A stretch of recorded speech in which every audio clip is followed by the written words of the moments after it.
Are you currently looking for a bookstore that has a great selection of books? Well, Kizzy's Books and More is that bookstore. Visit www.kizzy'sbooksandmore.com to purchase your next book for our book club. Use coupon code VulgarGenius to receive 10% off the subtotal of your first order. Debut novel The Survivalists from Kashana Cauley starts out as a rom-com that suddenly turns into a love story made for Dateline. We look to see what happens when a young New York lawyer meets a coffee lover who has an overzealous obsession with preparing for disasters and mastering the right cup of joe. Kashana joins us on the podcast to discuss her novel's inspiration, her own experience of watching a friend get sucked into the life of becoming a survivalist, and her decision to switch from a career as an attorney to venture into the world of comedy writing for The Daily Show with Trevor Noah and the animated series The Great North. So grab your emergency go bag, a box of your favorite protein bars, and settle in for another episode of the Vulgar Geniuses podcast.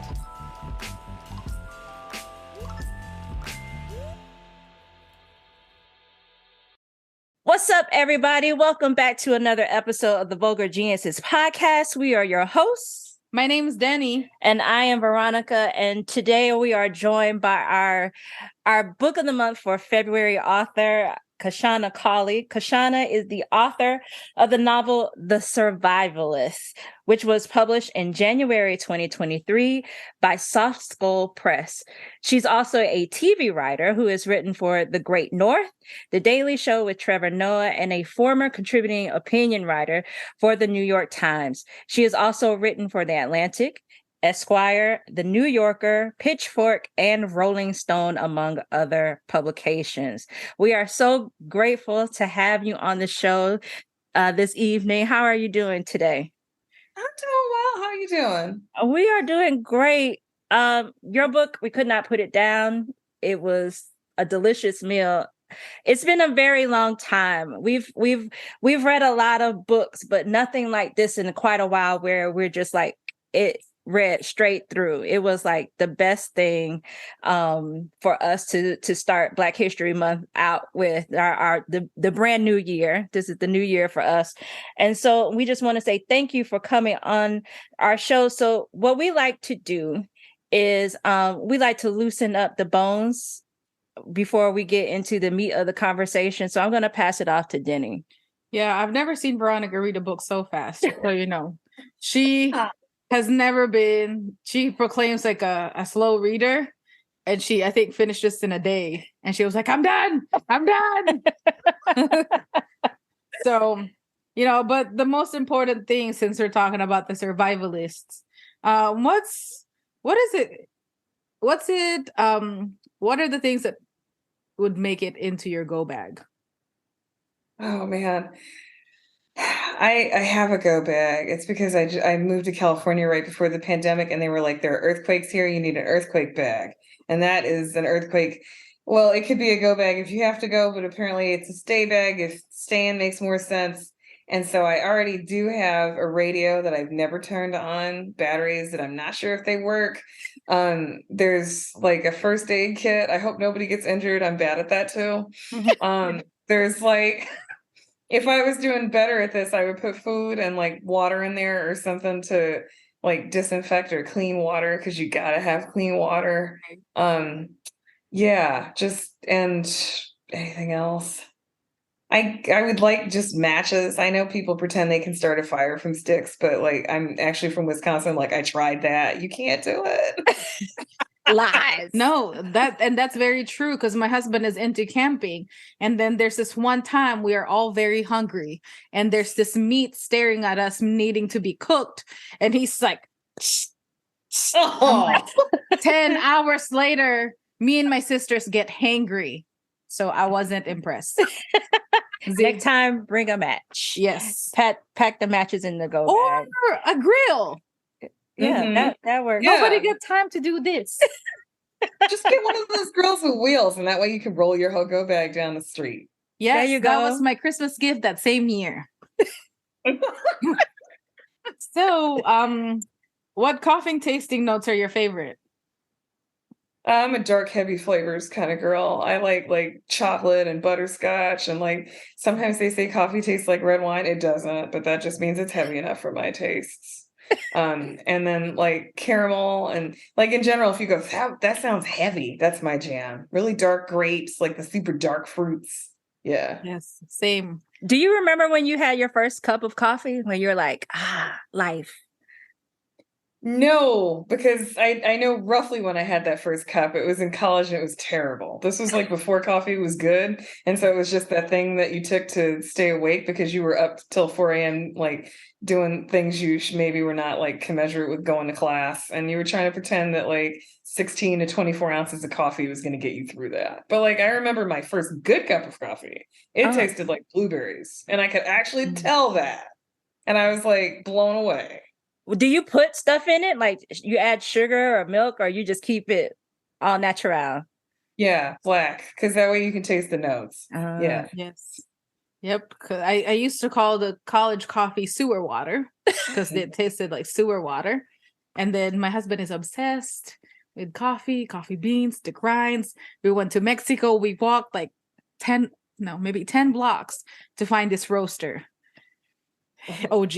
Oh, like that's why I'm like, am I reading stuff about my husband over here? Anyway.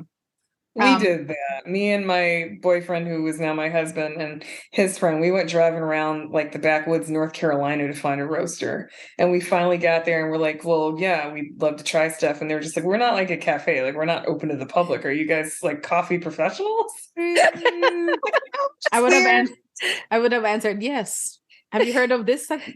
We write a blog. We do all of the things. You haven't heard of us? I would have role played quickly. Do you think there is a proper bunker location? Maybe, but if so, it is definitely not Brooklyn, where it rains too much and your bunker is going to spring a leak someday if it's not airtight. And also, you get like hurricanes and storm surge. I lived there during Sandy. It's not Brooklyn. It would have to be someplace like dry. Like I get the desert, so at least, you'd have a chance of keeping it dry. But the thing about the desert, we have bugs and crap out here. You know what I mean? Like I wouldn't want to meet a scorpion on like my morning walk either.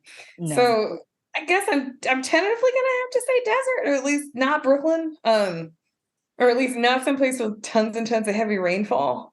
But it probably depends on your bunker building skills and like what you want out of like living your life underground. That would suck, especially if it rains and your bunker starts rising to the top. You're like, oh no, start floating everywhere. We're in Florida, so I guess again, not here. Definitely not Miami. Oof, no, Miami. No. No, not even in Central Florida. No. Nope. So if you have to put faces in your characters, who would be these people? Famous faces in your characters. Who would this be? I think Lakeith Stanfield would make the world's most perfect Aaron. Yeah, I have debated Aretha a lot. People don't know Sashir Zamata as much, but I really love her stand-up. And I think she has like the right attitude. She has this great bit on like periods actually, and how if men were like suffering the amount of pain that would be a heart attack, like they would have just odd periods like immediately. Yeah, she has the right vibe. For an Aretha. I also like Tessa Thompson has like the right kind of defiant, like, I'm here with you, but I have like notes attitude that I like for like an Aretha. I think Amanda Seales would make a nice Britney. I feel like she's got that tracksuited, like yes, vibe. I could see her pulling that energy.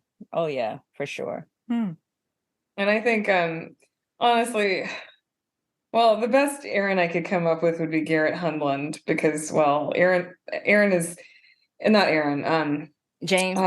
James is kind of drunk, and Garrett Hedlund is also kind of drunk, actually. And he's a lot cuter than the actual James, but yes, true.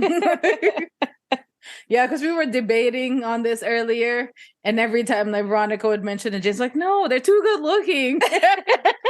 Sorry, white people. Not sorry. Channing Tatum would want to like gain some weight. I think he could do it. Yeah. Oh, like Fat Thor. Oh yeah, Chris Hemsworth. Yeah. Like, he would have to figure out like a Georgian accent. I don't know about that. Well, happy book publication. It's been almost a month. Tomorrow will be a month since your book has come out. What has it been like for you since this book has been out in the world?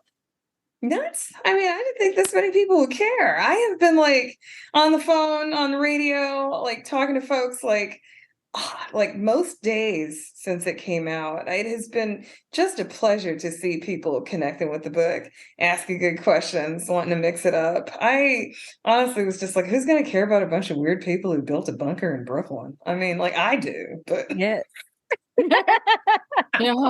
Like we say over here, the messier, the better. Yeah. Thank you. Yes. Yeah, that was my goal. I was like, let's bring the mess. Yeah. And you brought it. You brought it. No perfect people. What's the fun in that? So for those living under a rock, can you please just make a quick synopsis of your novel?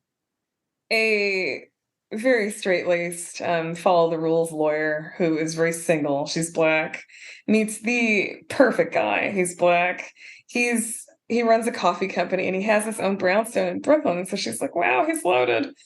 And there's only one catch. He's a survivalist, and so are his roommates. And she's like, this isn't going to get me down. And well, things happen. Yes. A lot of things happen. So this is such a crazy premise for like a story. What was your origin story for the Survivalists?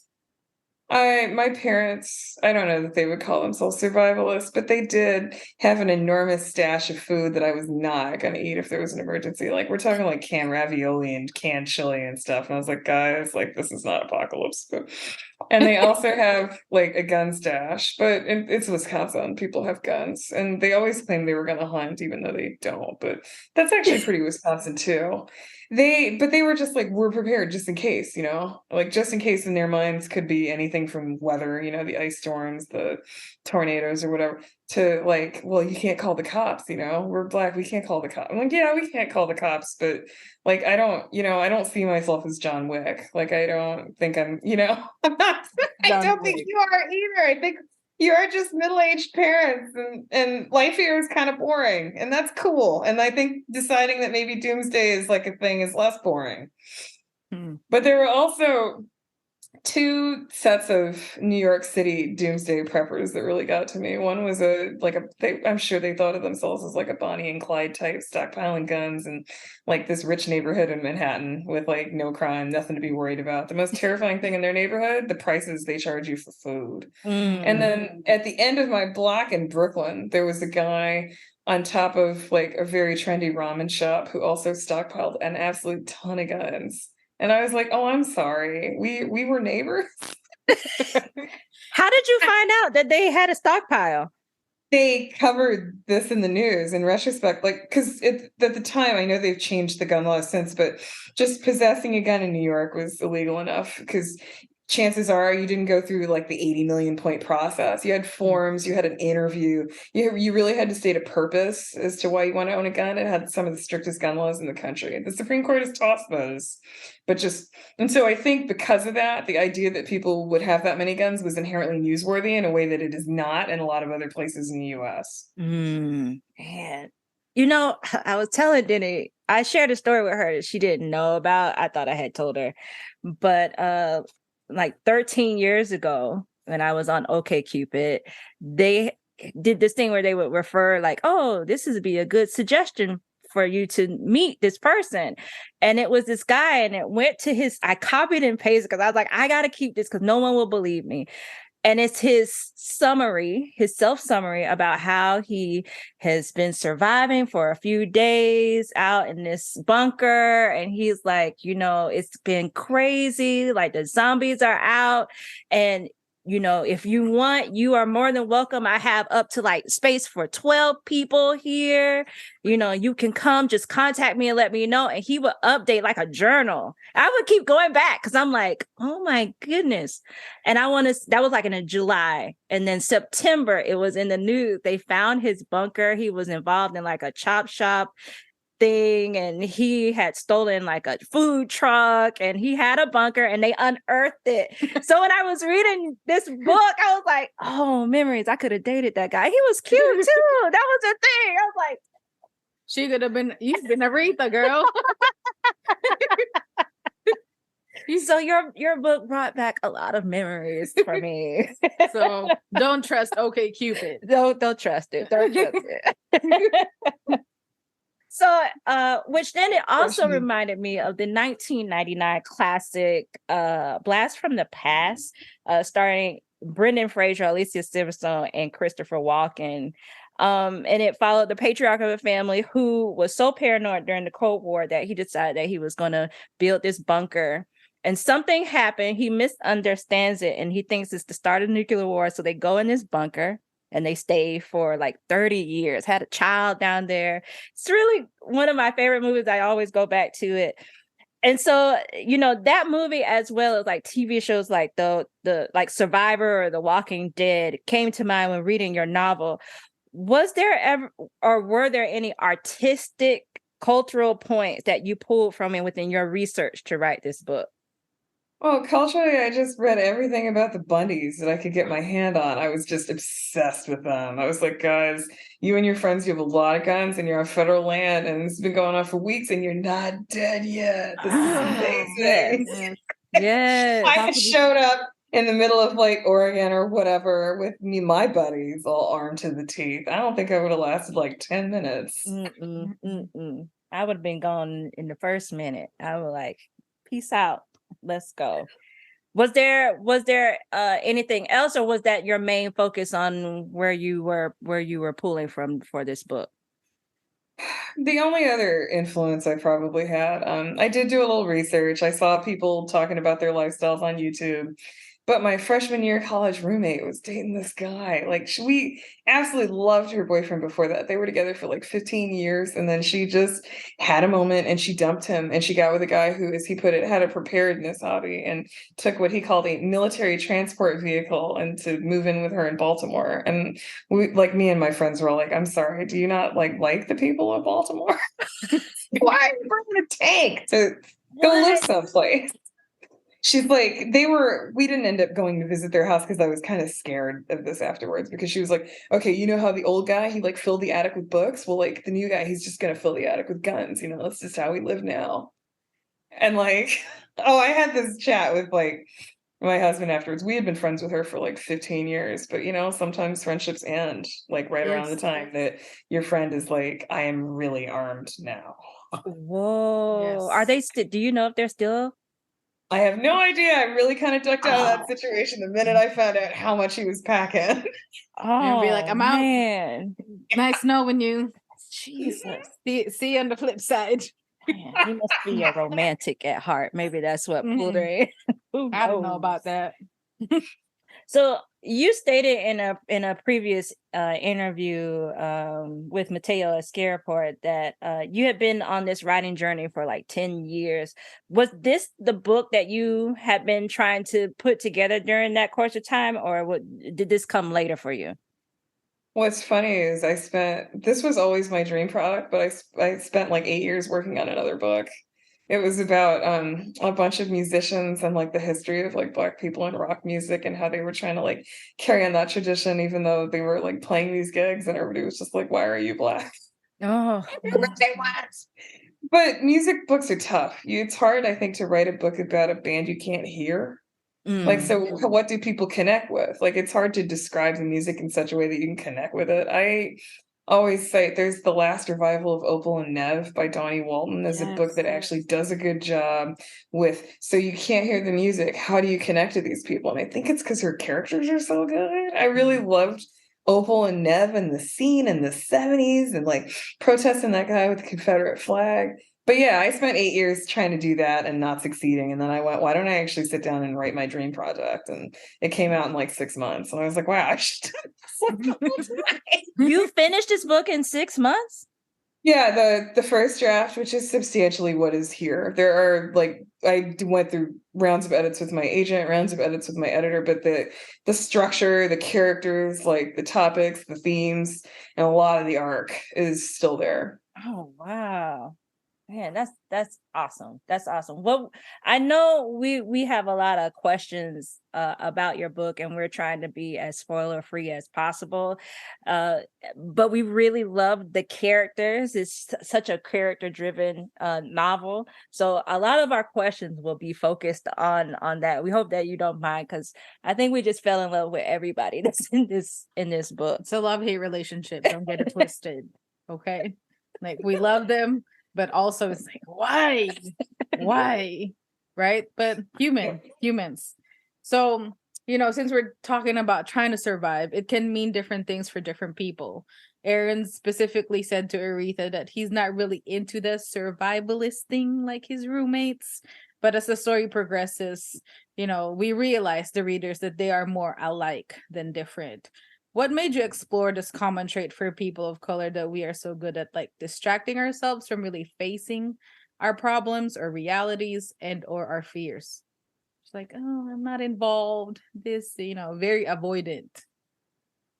I think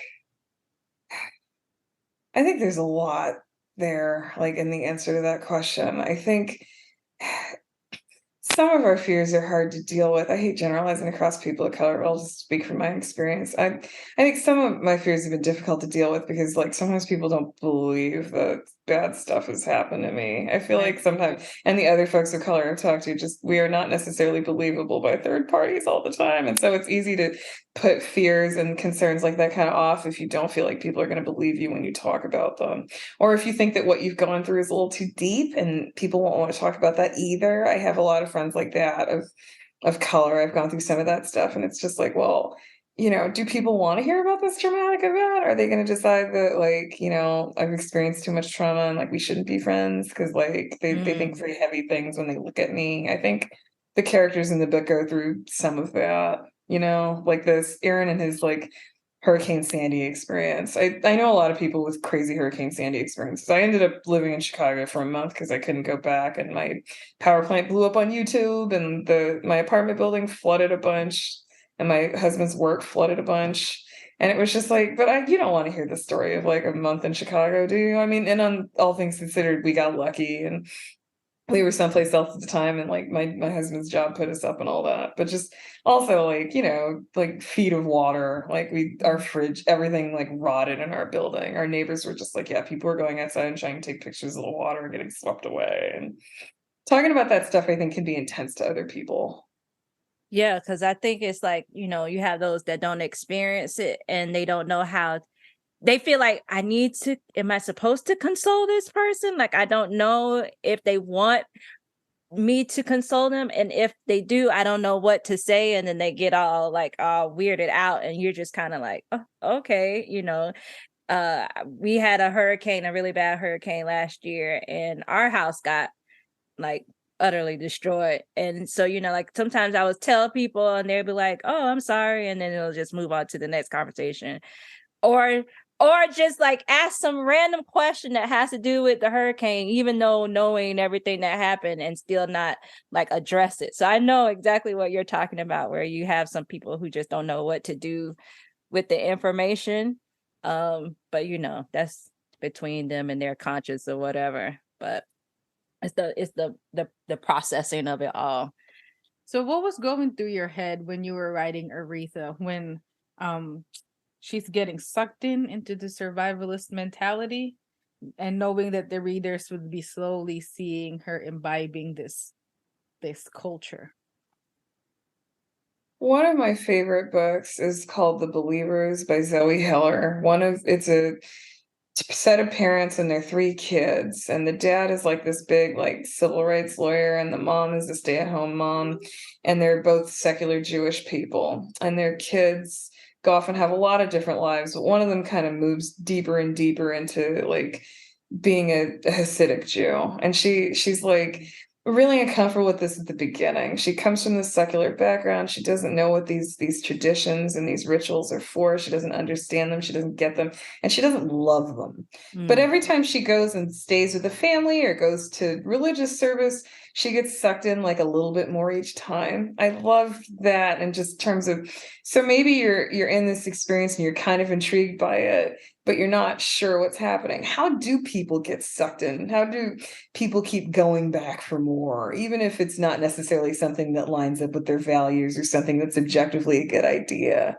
So I thought about the believers, and I thought, well, what could a survivalist household offer somebody like Aretha that she would go and get sucked into a little bit more each time? And some of that, I think, speaks to her fundamental loneliness at the start of the book. She's got this great best friend, but a lot of her people have left New York or they've left her life, and she feels lonely. And so this isn't a perfect situation, but she's got this household full of people. And yeah, the survivalism is insane. But she goes over there, and I would argue as the book goes on, she's more and more included. These are her friends. Yeah. It's really hard to like not get sucked into something when you feel like you're making friends, having like, a social circle. Yeah, she even said it herself. I think she was like, well, I like Nia, but Nia's only one person. I have 3 people now. And I'm like, girl, you right. I told Denny, I was like, tell me she isn't a Libra. Like, you gotta have a friend. Somebody gotta like you. Like, I was like, this is my people. Like, I get that. Like, you want the friend there. And, like, I was thinking about, like, what is it that kind of like I guess there's this saying that I heard, like, if you touch ink, it's going to smear all over you. It's like a rough translation. And how her exposure to these people, maybe once you're just like, oh, no, I am not down for that. That constant, like, meeting and trying to have these conversations and trying to interject herself into these people's lives was like, of course, you're going to take on all of these characteristics, but what is it that makes what they are doing become a part of your life? And I think it is like the loneliness that you talked about, but just for other people also, whatever traumatic thing that they might be going through, and they're just trying to find that end. Because I was watching this Netflix documentary called Explain, and they were talking about this one lady who was, what do they call it? I think they call her the Target Karen or something like that, but she went into Target and she was like knocking the mask down, telling them that they needed to take it out. And it was all because her business, time the pandemic hits, she said, I saw it cut in half, 50% of production cut in half. And so I was home and I just started, like going online and seeing all this QAnon stuff. And she got sucked in more and more and more. And it's like the hurt that you're dealing with something else can open up a flood of other things. And we definitely see this with those characters.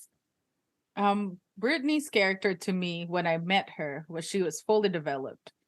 How did Brittany reveal herself to you? Honestly, I started out with her clothes. I kept picturing those tracksuits.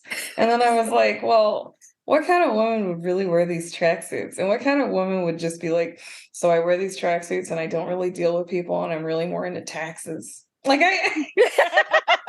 it started there, and then I ended up building out her background and the coffee shop and how she would actually interact with Aaron when they met. But yeah, I just had this image of just somebody who's just kind of with a spicy personality wearing a tracksuit. Oh man, yeah. She was definitely a treat because she really doesn't have that much dialogue. It's just like, her silence, the stares and the ignoring. It just really feels like she's talking through the whole book. I love all of these characters. Yeah, I can see her face. Yeah. Like I can almost see her face. And then when you said Tessa Thompson, I'm like, yes. ready to relive this experience. Why was James' character a necessity to Aretha's like character development? Like for her to realize like, oh, there's something different, like something is changing within me.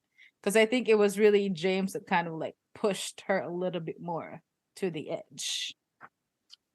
I feel like within the dynamic of the house, Aaron and Brittany really have these defined roles. They know what they're doing. They feel kind of in control of their lives. They know what role they play in the coffee company and how they bring value. And James is kind of this like loose cannon, like third wheel type.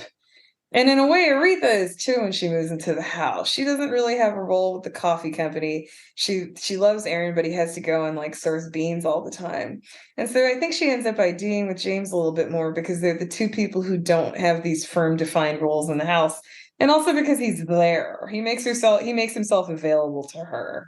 She ends up hanging out with him. She ends up thinking it's more fun to hang out with him than she could have anticipated.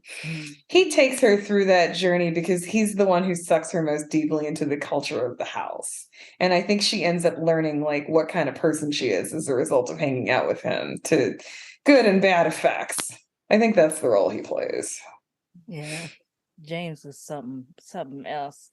So there's this TikTok video that someone sent me not too long ago where it's this girl, she's singing this song and she's like, asking questions about what is the motivation for dating someone. Like, is he really your boyfriend material, or did you just like the picture with him and the dog in it?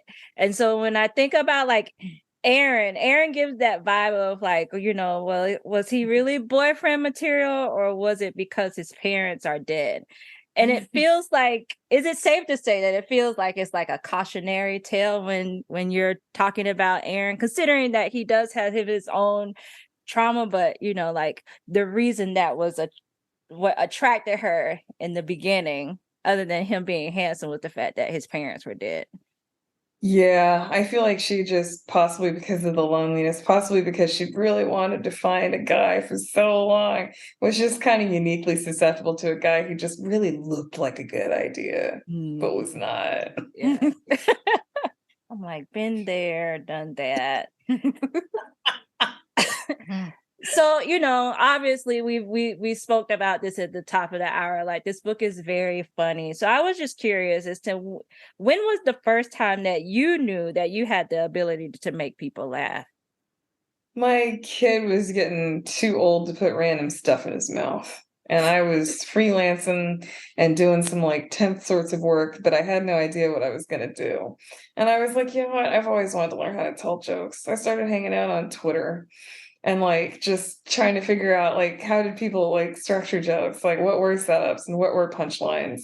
This was like 2015. I think Twitter was much more of a place where people just sat around and told jokes all day, and I just liked that vibe and that feeling.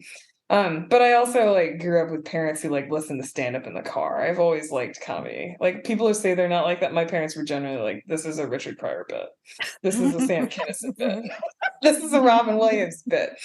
And so I just sat there and I read about comedy structure, and then I just tried stuff out. I felt like Twitter was this place where you could try stuff out, and if it didn't work, you could delete it. And so and maybe nobody saw it if you deleted it. It was kind of a low risk, like potentially high reward, but if you screwed up, nobody like had to, nobody had any proof or was going to hold that over your head. And so I thought it was a great environment to learn in, actually. So I would just throw out like 10 jokes a day and see if anything stuck. And I realized, I guess, back in there, 2015, 2016, probably around the time the Republicans were having a national convention in 2016, and I was just having a great time, like riffing on what everybody was looking like when they showed up there. That was probably it. I think like I had developed an audience by then, but I knew what I wanted to do too, humor wise, and what kind of jokes I wanted to tell. So somewhere around there. Do you remember the first joke where you're like, yes, like this did, I finally got it? Yeah, I was driving around in Texas on vacation, like getting some barbecue and then trying to get my kid to sleep. And there was some sign about coyotes and how, like, I don't know, I can't remember what the sign said, but it was definitely like, we got to give coyotes a chance. And I took a picture of the sign and I put, let's trust coyotes over the top. And I was like, this is it. Twitter was also like, this is also it. So for those that don't know, that you were a lawyer before you became an author. So I was just wondering, like, did you ever use any jokes in the courtroom? Like, did it ever come where you needed to say something to loosen up, the people in the room, the jury or the judge of of the case that you were working on? No, I was a completely different person then. And also, it was just not an environment in which humor was a thing. If people would have died. No. The judge would be like, nah, you're gonna have to shut this down. So I want to say thank you for writing a character like Nia. It's rare to see in literature where you have that friend that calls out each other's messes. And was Nia created to be like the Greek chorus in the novel, the person that says, "Hey, girl, I see the red flags, like they're everywhere. You need to pay attention. Something's wrong. Get out, get out." She was screaming that from the get-go. Yeah. Well, yeah, she was in part the Greek chorus, but also she and Aretha have so much history together. They're so tight. So much of that comes from Nia just wanting better for her friend, like having that come from like deep in her heart. Even though she realizes that like, Aaron's got some upsides. I think at the beginning she's like, wait, he owns like a house. She's very much just like, but you're my friend. I want the best for you. I can't stand the idea that you're really in with these bunker people. Like, not you too? Yeah, because you'll have some people that be like, "Go, girl, go get your man, go live in that house, drink all that coffee, sis." They would encourage it. They definitely would. But Nia was like, "They do what?" So you created these characters who are all trying to avoid some major crisis, but what we see is their inability to deal with their personal traumas and mistakes head on. When I was thinking about this, I realized that this could also be like the overlaying message in reference to America. And 2020 brought a lot of our fears, a lot of other people's fears, or magnified their fears. But now people have taken those fears. They either have let them go or they've blown them up to conspiracy times 10,000 to the 10,000 power level, rather than deal with the trauma brought on by racism and white supremacy and so on. Was this something that you wanted your readers to pull out from the book when they were reading, or was this just like, me just saying, okay, I can take something else from this book? Oh no, I definitely well, I don't like telling folks what they should take from a book because I'm happy for everybody's interpretations of what happened there. I definitely wanted folks to think about the role that fear plays in their lives. Is fear, driving you towards something you don't want to do? Is fear like something that's controlling your life? I look at like the folks who, the screenshots from Nextdoor. And I just can't believe that people spend all day going, I think there's a suspicious person in my neighborhood. I'm going to get so freaked out about this. I'm going to call the cops like 3 times. And like, we got to put these people who are like walking down the street funny in jail. Like, I'm just sort of amazed by that aspect of America, I guess. And I wanted to write it into the book because I'm obsessed with it. Yeah, like I definitely like feel you on that fear because we're in Florida and I live in a neighborhood, and then random people would be like, shout out to my neighbors. Listening to this, like, they're like, oh, this is happening, this is happening. I'm like, yo, I don't need a play by play. Like, handle it like a normal human being. Like, we don't need like these lenses to be looking at everything because like you're just creating this like, this fear that tension. doesn't need, yeah. So, you are a writer on a very funny animated show called The Great North. What has this world of telling a story through comedy, through an animated cartoon, has taught you about writing? I think I just left that show, but I think in general, like I learned a lot about structure and a lot about how to family relationships in a way that worked that in this book. I think, believe it or not, I sort of think of everybody living in the survivalist house as a family, and a lot of what they're dealing is family dynamics, in part. And it was really fun to just write for a few seasons, like a family, like see their growth over time, see how they got along and didn't, see how their pressure points and conflicts came to the fore. What was I was just thinking of about this particular part when finding out that you were a lawyer and then your transition into doing comedy writing for your sketch shows and things like that. What was that conversation like with your family and your friends and say, hey, you know, like I like being a lawyer, but I decided I'm going to take my hand at comedy. Was anyone like, well, girl, you like funny with us, but we don't know how that's going to transcend out there? Or were they like 100% backing you in your decision? I had actually kept that part of my life quiet. They weren't on Twitter and they weren't hanging out. And then all of a sudden I was working in comedy. And so it was more like everybody reached out to me and was like, wait, what just happened? Like, we thought you were a lawyer. We thought, you were just like writing like nonfiction and stuff. I had done some journalism type things before the Daily Show. And so, yeah, it was just like, wow. I mean, how did this happen? They wanted a lot of backstory. Yeah, just like boom. Yes, speaking of like the journalism stuff, it clicked in my head because I read your BuzzFeed article, and I did not know that you're that person, and you wrote this book, and I'm like, what in the living fuck? I'm like, I don't know, like you're like both brave and like in like I don't know how you did it, because I would be in that bathroom like throwing up with you, just so you know, because that took a lot of courage, because I cannot do that. So this was an article in regards to her going to a gun show, is that right?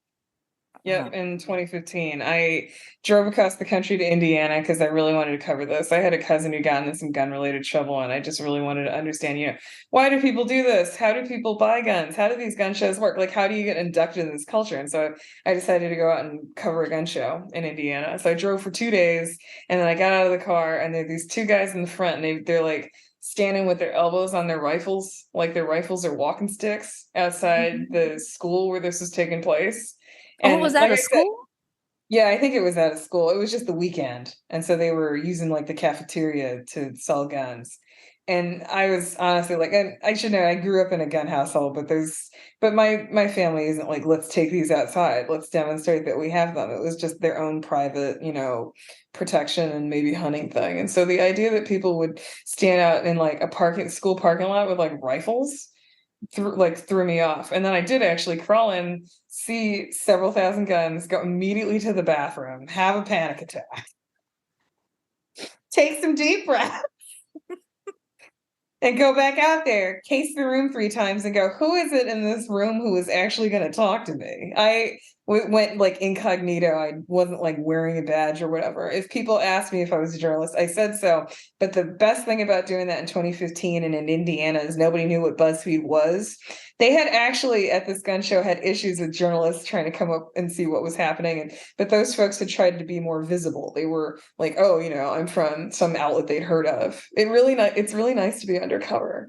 And so I would tell them who I'd write for, and it wouldn't click with them. So they would answer the questions. Although my third interview was this woman who wanted to talk to me about how people just shot guns in their backyards. Like it wasn't like a hunting thing and anything like that. It was just, oh, we shoot stuff, we fool around. It's just something to do on the weekends. And her friend was standing there the entire time going, why are we talking to her? You can't talk to her. You can't do this. She's a journalist. Shut up.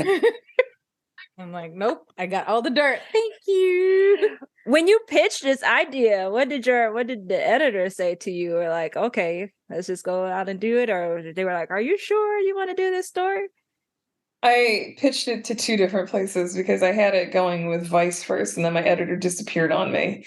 But they were both in. But when it came to BuzzFeed, it was an already written piece. And so it was like, do you just want to run this or not? But at Vice, it was like, do you want a photographer? And I was like, no, I want to go undercover and just take like really surreptitious pictures with my phone.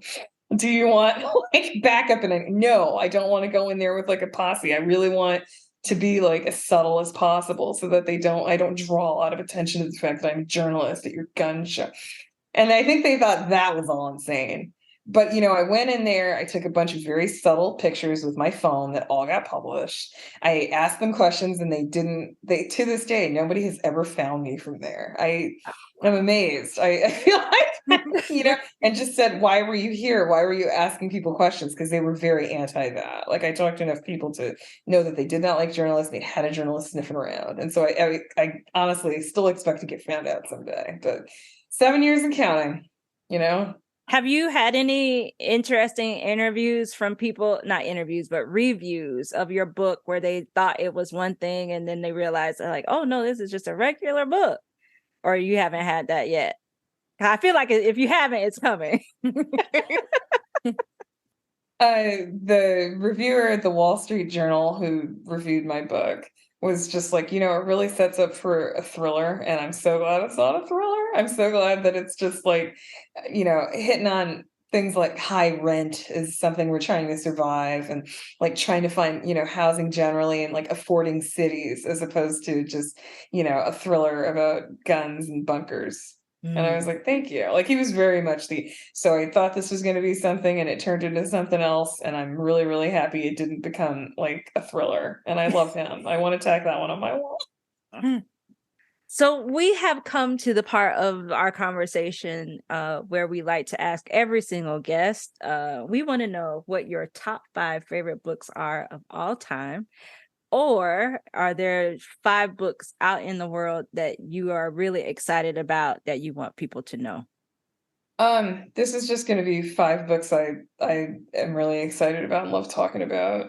The first one would be the first book that really like shook me was probably Song of Solomon. They assigned it in high school, and I was like, oh my God, you can be Black and you can be from the Midwest and you can not know who your family is because there are bad records. I come from one of those families where it's like, we've got some handwritten stuff in the back of the Bible, but we couldn't prove it. We're not really sure if these are these people's legal names. They're like no birth certificate. And I also grew up in Wisconsin where like it was always like, so could you put together a family tree every 3 years? And so every 3 years I would just sort of sweat and feel kind of anxious because I can't go past my grandparents. And Toni Morrison honestly was just like, you know what, that's fine. That's like part of the history of like us living in the United States, like African Americans descended from slavery. You're fine. It's okay that you can't trace back 10 generations of your family. And I just really needed to hear that. I was 17 and I was like, growing up in Madison, Wisconsin, which is not very Black or non-white at all, and I was just dying. And that was the first book where I was just like, I feel at home here. This is my country too. This is a perfectly acceptable cultural story for me to tell and to ID with. Maybe I could write even. Maybe if you can write stories like this and get into print, maybe I could do this. I ended up dropping it for a lot of years after that, but Toni Morrison, I was just like, maybe this is possible. Maybe I make sense. I think the other ones are probably just going to be recent wrecks. I was a huge fan of Razorblade Tears by S.A. Cosby. I think he's amazing. I always read through his interviews and people are like, I guess editors are like, people won't be interested in like rural Black people in the South. And I was like, come on, man. I love rural Black people in the South. I love that he had a Black guy and a white redneck try to avenge their married son's death. So I was like, now this is the kind of Southern rural story that's extremely real. People are gay in the South. People like cross-racially marry in the South. People, get angry about certain things in the South, but they end up forming alliances that would seem unlikely to people who don't know more about the South. I have a lot of Southern family. And so I was just like, you know what? This is a modern South, and it's fresh and it's entertainingly done. I want that one to be a movie, and I think somebody did option it. So fingers crossed that it makes it through the process. Yes. But yeah, I wanted that South. I wanted a new, modern South that told new Southern stories that were entertaining and fun. And I feel like S.A. Cosby is just top notch at that. Post Traumatic by Chantal Johnson. I feel like she's so funny. And it's about stuff that is like not funny. She's like funny about trauma. And I absolutely love her for that. Some of the jokes her main character is telling with her best friend about just the horrible things that happen to them as kids, but that they crack jokes about. Oh my God, she's the best. I will read everything she writes forever. I can't wait till she has something else. I'm trying to think. So that's 3. What else has been really good lately? The Town of Babylon by Alejandro Viola.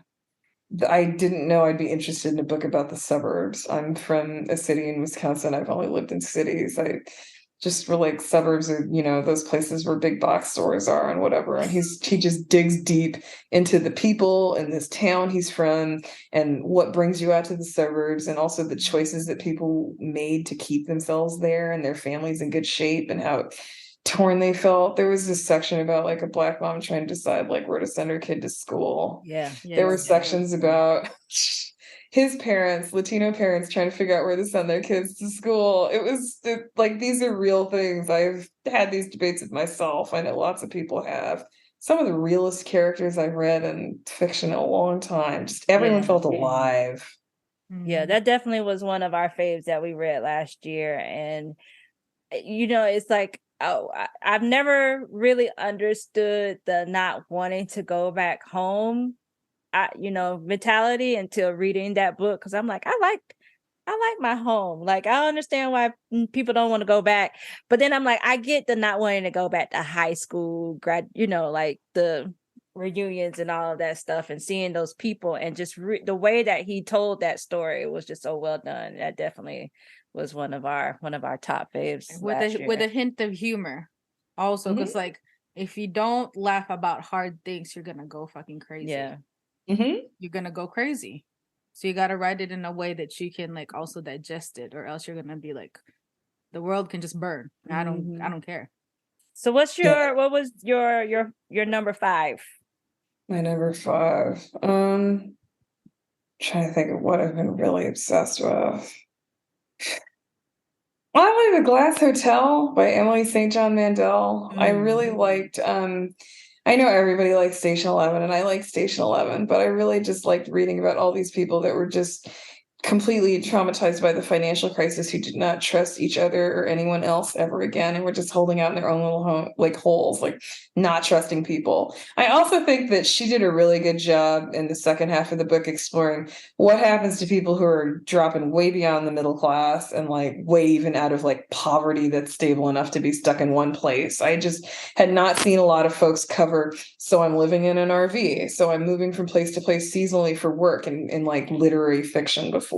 And I was really honest that she had a nice, honest, long discussion of class in that book. Yeah. I think not a lot of people like to divulge in like, like almost kind of list, like also like how Alejandro would do it, like close to like a didactic of like, how things came about. Why are we struggling today? Because there's this long history of what have happened. I think, not a lot of people enjoy that kind of like, sometimes writing, because he was talking to us about, how not a lot of people kind of appreciated that. They said sometimes, oh, it's long-winded or it's not unnecessary. But I found out through his book that I like it. That, I like knowing why things are the way that they are, and it makes more sense to me in my head. So I'm not the only one. Well, Kashana, thank you so much for joining us in conversation about you and this wonderful novel that you have brought to the world. That's a month old, and I hope that you continue to have more conversations and interviews about this book and whatever else it is that you create in the days to come. So thank you so much for sharing your time with us. Thanks so much for having me and for asking me such thoughtful and considered questions. Thank you. Thank you. We hope to see this in a screen somewhere. Your book. Fingers crossed. Can we make it happen? Yes. And if my managers agree completely, yeah. and if it happens, we'll be down to be like somebody they can sell guns to. If you need extras for that. We'll cover the episode, piece by piece, scene by scene. All right, until we meet again, you take care, all right? Good night. We hope you enjoyed our show. Our show has been produced and edited by Preston Long. Make sure to like, comment, and subscribe to our podcast. Our theme song you've been nodding your head to is by Sean Kantrowitz. You can follow him on Twitter and Instagram at Sean Dammit. That's SeanDammit. Follow us on Instagram at The Vulgar Geniuses. Bye.